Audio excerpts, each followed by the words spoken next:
récent débat sur le voile et sur l'islam inquiète les acteurs sociaux dans certains quartiers français. Effectivement, avec cette question sensible, on pourrait dire. Est-ce que les récentes polémiques ne favorisent-elles pas, finalement, une forme de radicalisation, notamment chez les jeunes de la communauté musulmane? C'est ce que Sibeth Ndiaye, la ministre porte-parole du gouvernement, est allée étudier hier au contact des associations de terrain dans le quartier de la Méno à Strasbourg. Un reportage d'Arthur Mbaché.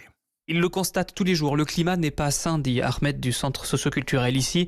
Dans ce quartier de la Méno, malheureusement pourvoyeur ces dernières années de nombreux jeunes radicalisés. Pas sain depuis qu'on tourne en boucle, dit-il, à la porte-parole du gouvernement sur le voile, l'islam, l'immigration. Ce qui me fait vraiment peur, moi, dans les mois à venir, c'est le discours ambiant qui stigmatise toute une population. Et les jeunes commencent à avoir aussi un discours extrême, dans le sens où ils se sentent vraiment persécutés en tant que Français musulmans. Ça aussi, il faut peut-être l'entendre, parce que ça va faire des dégâts. Réponse de la porte-parole du gouvernement, Sibeth Ndiaye. C'est un peu épuisant d'avoir des débats qui ne sont pas les débats les plus utiles pour combattre ce phénomène terrible qu'est celui de la radicalisation. Oui, malheureusement, c'est des débats qui peuvent conduire à une surradicalisation. Le sujet aujourd'hui majeur, ça n'est pas celui du voile. La chose la plus importante, c'est de pouvoir lutter sur ce qu'est le terreau de la radicalisation, à savoir une forme d'enfermement communautaire. C'est sur ce terreau-là que peuvent fleurir des discours qui vont entraîner la radicalisation. Commentaire d'un éducateur spécialiste de la radicalisation, le débat sur le voile a saccagé des mois de travail